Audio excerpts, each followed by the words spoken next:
Hi everyone. Today we're going to be talking about part 3 of the What is in your food and why assignment. So what I did already was go to the assignments tab and clicked on What is in your food and why part 3, and we have the description here, the link to, or actually the video that I'm recording now will be embedded in this section after it's done processing. So basically, this is the third part. In part one, you identified your food product. In part two, you identified the role of each ingredient. So for part three, we're building that base. We're expanding the information that you have available to you to be able to complete part four, which is the final assignment, bringing all of this information together in your discovery and delivery of the information for the product that you've chosen. So let's just go through this a little bit real quick. We have the format. So here's the rubric. Format is super important. Basically, what you want to do is use the Excel file that I have provided here. It should work if you open it in Google Sheets. I made a note that all MSU students have free access to the full Microsoft 365 plan, which includes Word, Excel, PowerPoint, and a few other programs. So if you don't have those programs yet, or applications, I should say, you can download them through, I guess, through the Office of Montclair OIT. So you should have access to all these programs. I'm definitely not saying to go out and pay for them because you're already paying for them with your tuition. Okay. So there's a few different content areas for part three, which is going to be a literature review. So essentially what you're going to do, as the rubric says, is we're going to do a literature review and do some research. And for this part, what you need to do is submit 2 cited sources for each content area. And a quick review of the content areas, we have ingredients and or product, perception and or psychology, marketing and or promotion, company and or manufacturer, and sales. So those are the 5 different content areas. Some of them might seem a little vague or broad, and that is actually to make it easier for you to find sources and information that fit into that heading. So let's start. Oh, and before we take a deeper dive into the content areas, let's talk about the last part of the rubric, which says for each page of the cited source, submit a screenshot, image, or PDF of the first page of each of your 10 cited sources. So if you go to a website, say you go to the company's website and there's a page on the financial information or area of distribution or whatever it may be, you could just screenshot that, where as long as the information is clear, and that counts as your source. And then you would just put the website, you just copy the address of the website that you found that from, and you put that into the Excel sheet, and then you would include the top page. Now, if it's a peer-reviewed journal or something like that that you accessed through Montclair's library or through the web, you would just take a screenshot of the first page of the journal article and include that for this last part of for this first page of each cited source for that part of the rubric. Now, going back up, so that's how we would do that. Now, one thing I didn't mention, I might as well just mention it now, is that you're going to basically end up with 10 sources, and you're taking the first page, you're taking an image of the first page or if there's only one page, the only page for each source. So you're going to end up with 10 of these. You can either open a blank Word document or something like to that effect and paste each of the 10 into that one document, or you can, which would mean that you are going to have all 10 into one file, which means that you'll be uploading that one document with all of the screenshots plus your Excel file that you filled out all the information for. The other option is, so that's 2 files total with option 1. Option 2 is for each screenshot or image of the first page, you save them individually and upload them individually. So if you choose the second option, you would again have your Excel file with the topic, content area, and the works cited for your 10 sources, and you would submit the 10 individual first page for each cited source. So they would just be different. So you would have 11 files. It's basically the Excel spreadsheet plus 10 if you go with option 2. It's the same amount of work. It's really just your preference. Sometimes the workflow is easier for one person to paste all the images into a document. For other people, it's easier just to save the files and upload them individually. For this, in previous assignments, you did not have an option. For this assignment, you do have an option.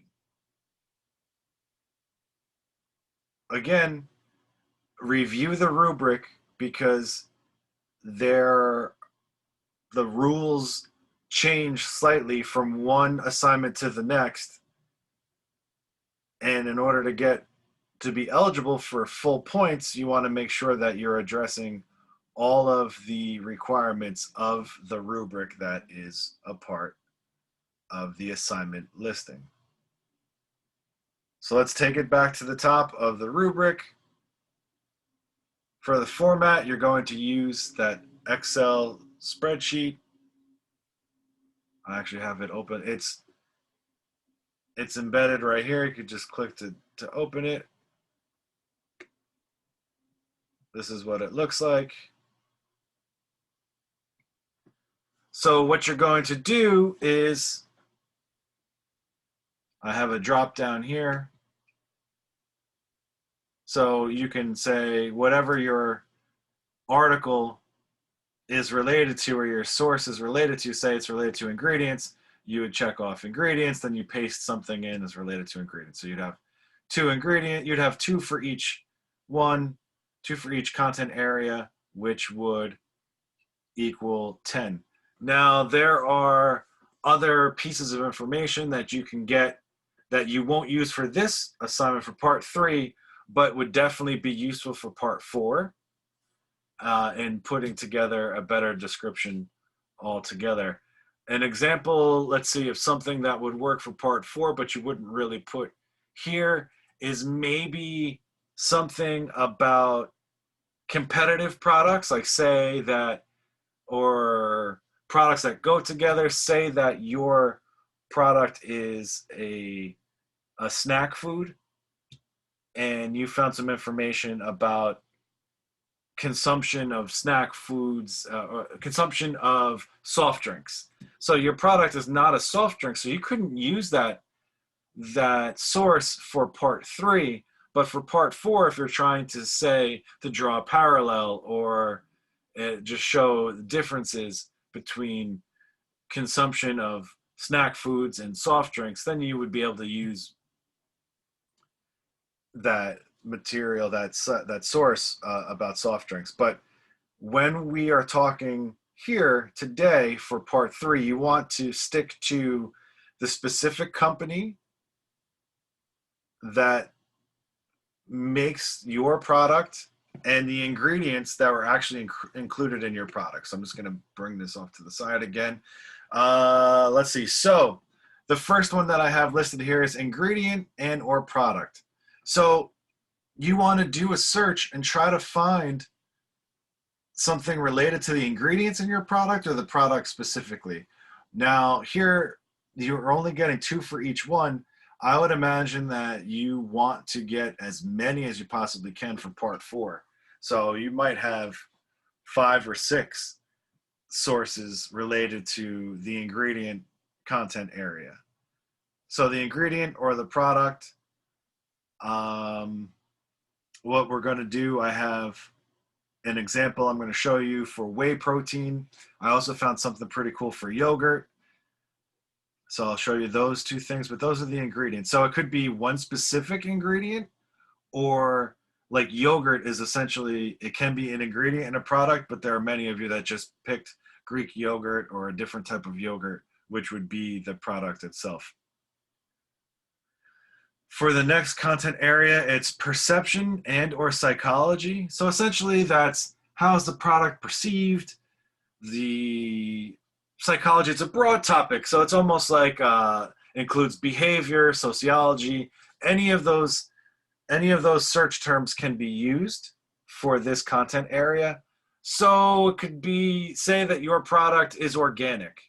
You can look at the perception of organic toward non-organic. If you have a product that was dairy based and it is GMO free, you could do the perception of GMO free compared to GMO or genetically modified organism products.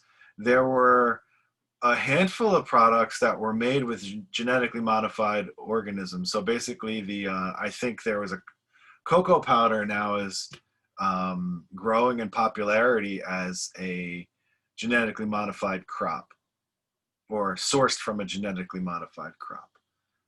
The third content area that we have is marketing and or promotion. So you can go, this can be commercials, how much money is spent on the commercials for your specific product.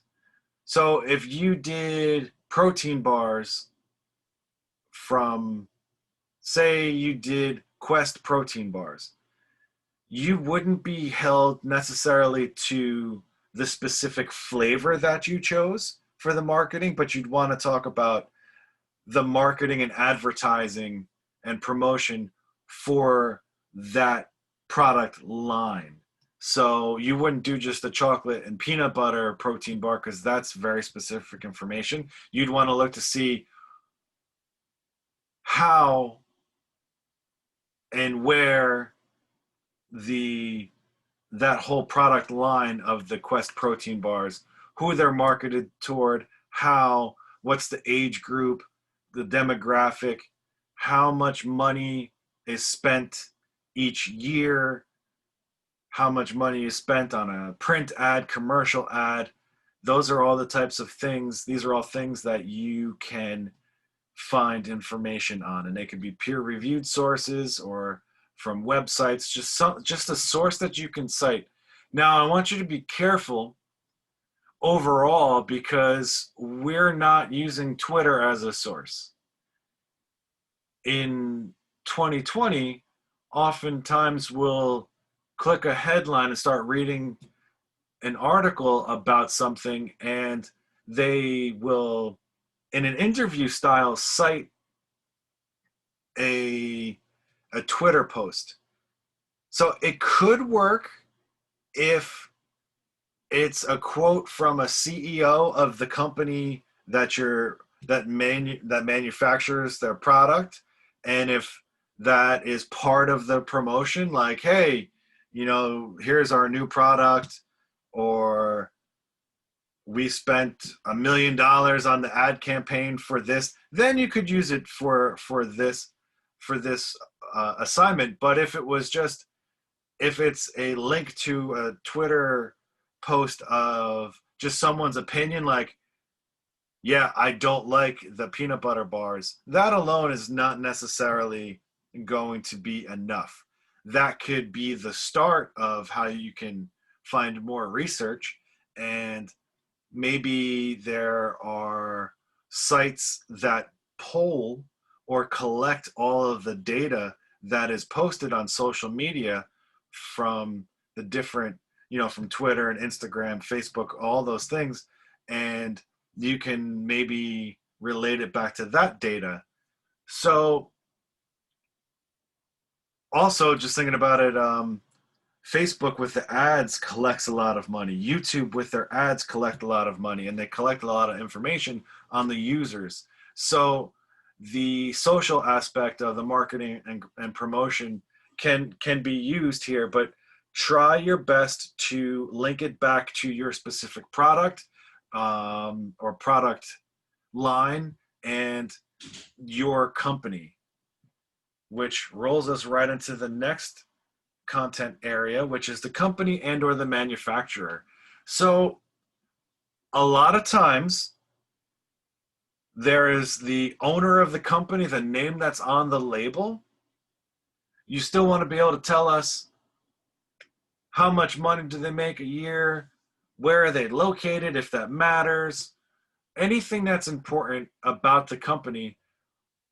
Probably what you want to look up now to find the answer to is the company that is on the label as the owner of the product, are they the manufacturer of the product? If they aren't, find out where the product is manufactured. Or if it's manufactured on multiple lines in multiple places, then you can get that information. For those of you, there were a few that did ginger ale. For instance, if you look at the can, I think it says something to the effect of bottled under the authority of Coca-Cola or whoever the owner of the product is. What that means is that's not bottled in a Coca-Cola factory. They have a co-packer.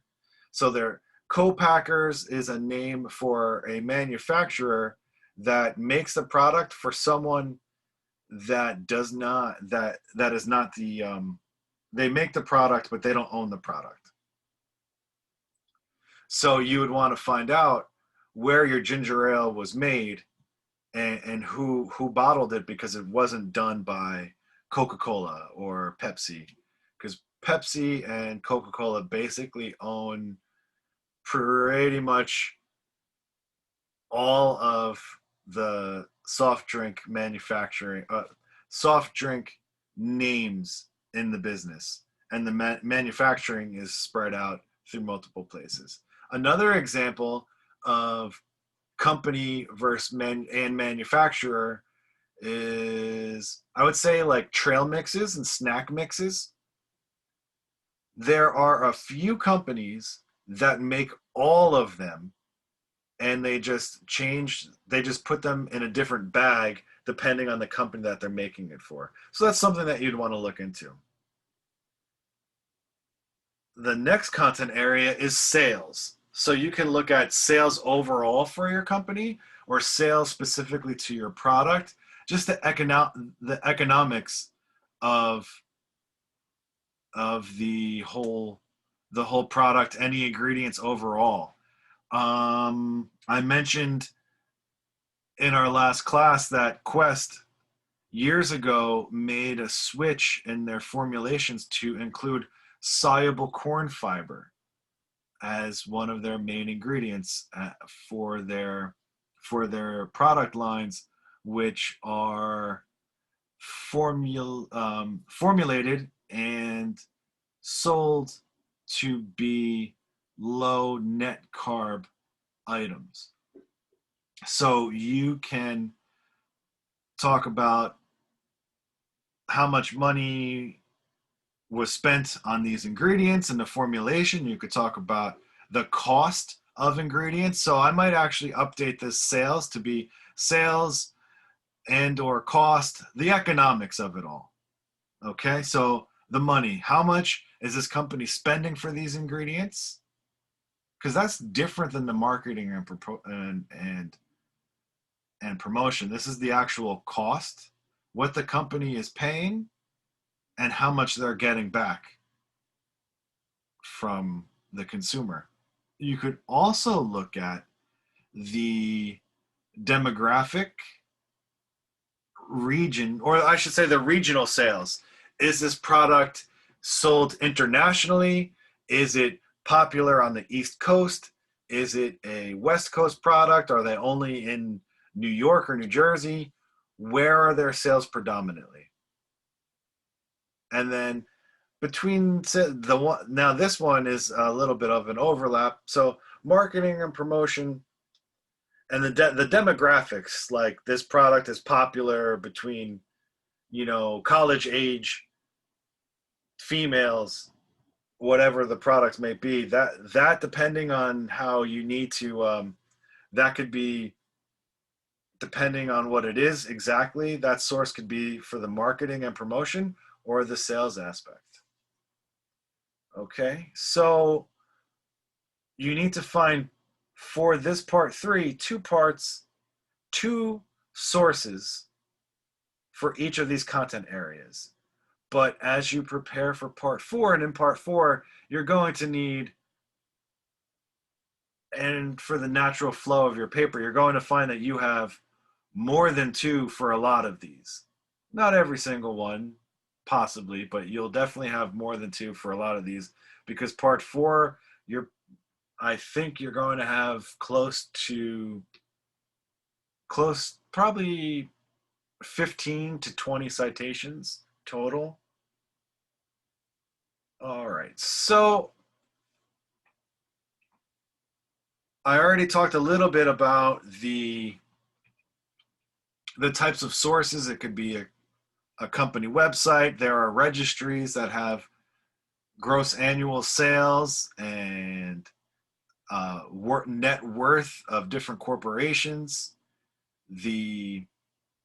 Who the manufacturer is can be found on a web search. Sales, the perception, psychology, marketing, those you want to try to find published research for. If you can work in a peer-reviewed journal, perfect. For the ingredients in the product, you definitely want to try to find peer-reviewed things that are related, if not exactly about your specific product.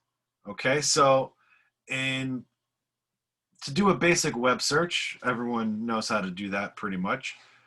But in using the library, Montclair State University's library, if you've never used this before, it is an excellent tool. So what we do is just go to Montclair's homepage, go to menu, library, and one of the things that differentiates a university from a college is the vastness of its library and accessibility to journals. That's one thing, not the only thing, but that's one of the things. So when you go to the library page, you can just put in a keyword, and then you can find, actually, let's just give it a try. I logged in once already, but let's see. All right, so let's see vitamin C. What's actually here? Search articles.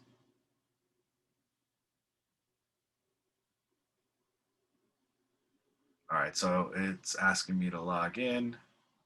Let's see if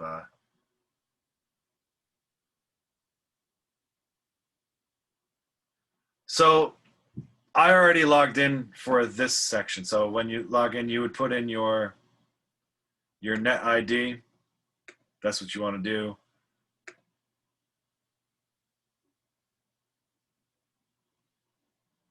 Log in, and here's everything about vitamin C. So if you wanted to find out more about, here's vitamin C for COVID-19, a living systematic review. So we could click get full text.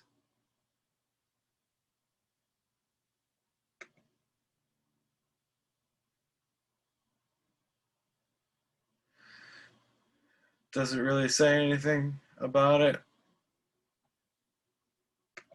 That might not have been the best example. But some things sound good, but could end up not really taking you too far. But let's go to this search I did on whey protein. And there are many of you that picked products that contain whey. And this, I was just continuing with the trend from my example of the Kodiak Cakes pancake mix, which did contain whey protein. So this is an ingredient from my example, but it's an ingredient from many of your examples as well. And there was something that was pretty cool, I thought.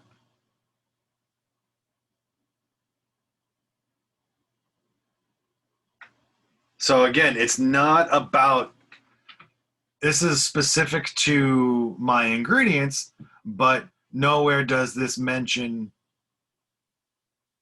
Kodiak cakes, but it's about whey protein. So the article is entitled Whey Protein, but not collagen peptides, stimulate acute and longer term muscle protein synthesis with and without resistance exercise in healthy older women. It's a randomized controlled trial. So I already clicked the link, which brings us here to the American Journal of Clinical Nutrition. And we could download the whole volume 111, issue 3 if we wanted to. Here's the background. Aging appears to attenuate the response of skeletal muscle protein synthesis to anabolic stimuli, such as protein ingestion and ensuing hyperaminoacidemia and resistance exercise. So basically what they were looking at was to see how the ingestion of protein and exercise make a difference on skeletal muscle. Conclusion, supplementation with whey protein elicited greater increases in both acute and longer term muscle protein synthesis than collagen peptide supplementation, which is suggestive that whey protein is a more effective supplement to support skeletal muscle retention in older women than collagen peptides. Now, in older women, what we had, and this is a 22 subject study, the mean age was 69 plus or minus 3 years. Okay? And they were split into 2 groups. So there were women that were 66 years old, and there were women that were 72 years old. And what they found was whey protein works better than collagen peptides. What is the most popular, or what is increasing in popularity as far as protein products?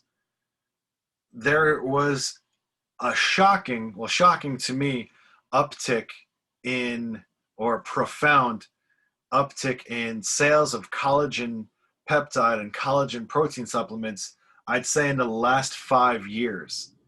So much so that when you go to the supermarket and you walk down the nutrition aisle, there's collagen peptides, collagen protein, and this study is showing, and it's showing that it's not, if you're looking to consume a protein supplement that's going to help maintain skeletal muscle, especially as you age, then the collagen protein is not the way to go. Collagen isn't really metabolically active and doesn't do much for us to begin with, but it's a product that is sold. So if you wanted to talk about, this is one article that could show benefits of whey protein supplementation in a population. So what we would do for this is what I would do here is I'm going to bring in my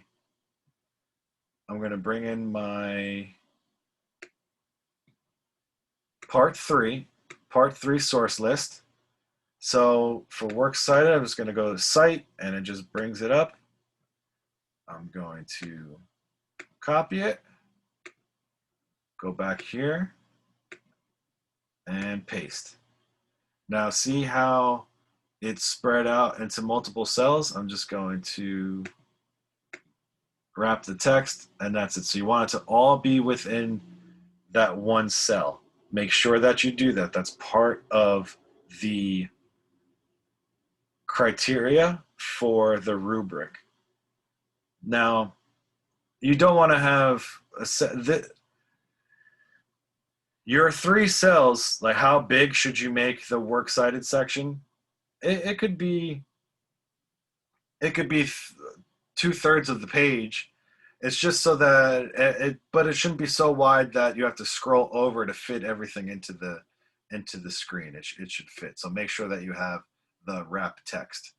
And what I did here from the drop down, let's just assume that it was blank first. So I have my works cited, and I know this is about the ingredient, so I'm going to put ingredient and or product. So I would need to put I need to find one more about ingredients, then so that would be maybe here, and then we could say that I have, 2 about perception and psychology, then 2, and it doesn't necessarily have to be in order. I could put 2 about sales here, and then 2 for company and manufacturing. And then the last 2 will be marketing and promotion. So I would just cut and paste the works cited or the website that I got the information into column C for each one. And remember, make sure that you have the wrap text so that it continues. So that's all contained into the one cell that it was pasted in. And then for this, I would also take a screenshot, or if I download this as a PDF, which for you, being that you're going to access these again, I would probably save the PDF file and also just bookmark this to save the link so you can get back to it, especially when the citation, because you're going to need to do a works cited. So just to have that available to you to easily access again would be very helpful. So you could take a screenshot of the first page, or you can just take a screenshot. I just need the first page essentially with the cover material. So you would screenshot that and then address it by either pasting them all in one document or in the 10 documents, or as 10 separate documents as I discussed.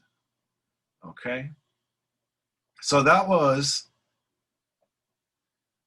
the one example using the library. And there are different journals you can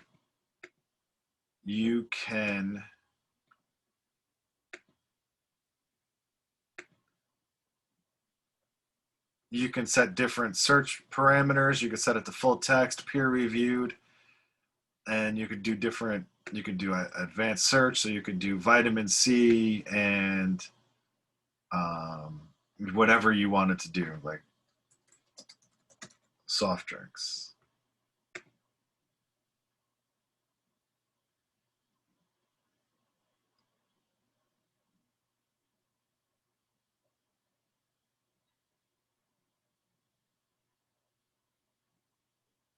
And who knows what you would find. I'm sure there's so many different things here. Here's one. Looks like Schweppes is going to be fortifying soda by adding calcium. So we're going to take a look at this.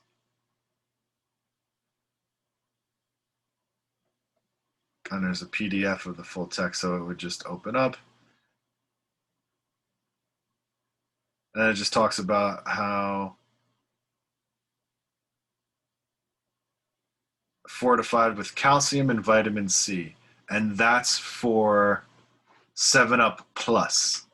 So that's going to be a fortified soda. So again, that's not specific to your soft drink necessarily, but it could be helpful.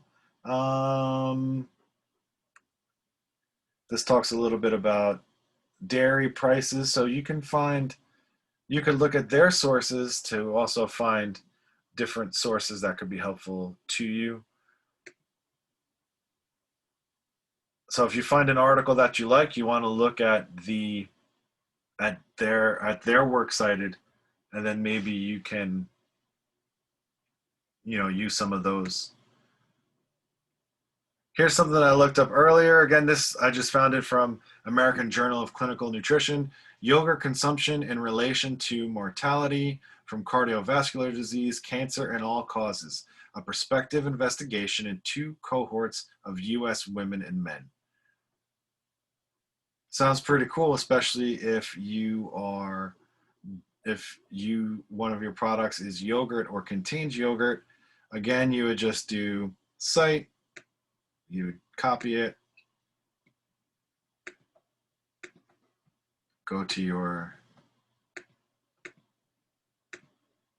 chart, and see how it goes way out of the cell. It goes all the way across.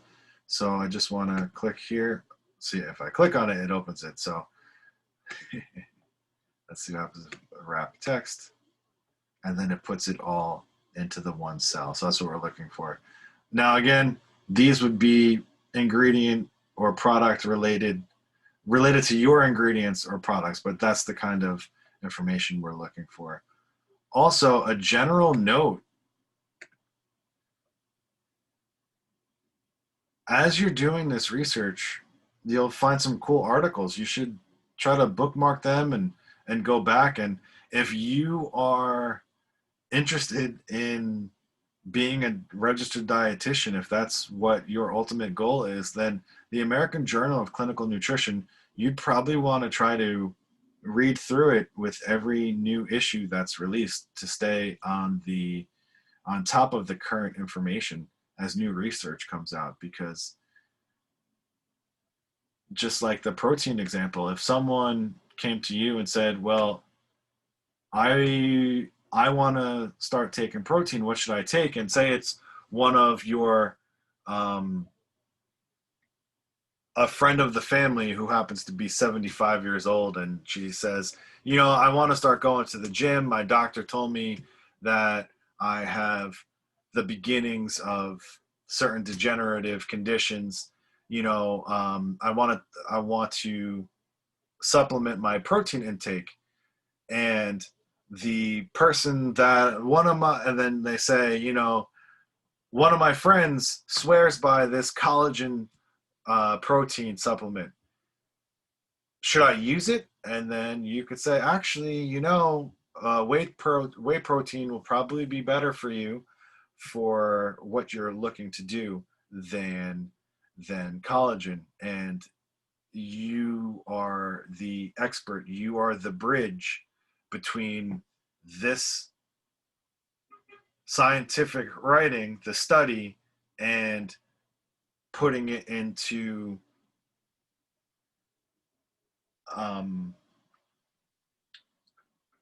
sharing it in a manner that is accessible to everybody, so that everyone understands how this affects them directly, or how this could, what it means to them, to your individual client or patient or whatever it may be. So good luck in your search.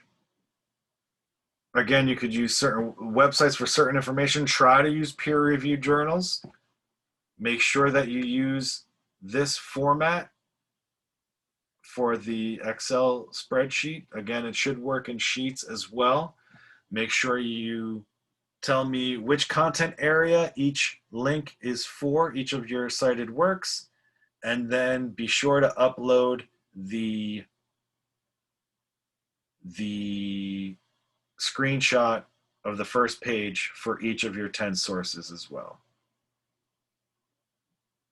With that, as always, I'm available via email or message to answer any questions you may have, and I will see you soon in class. Thank you. Bye.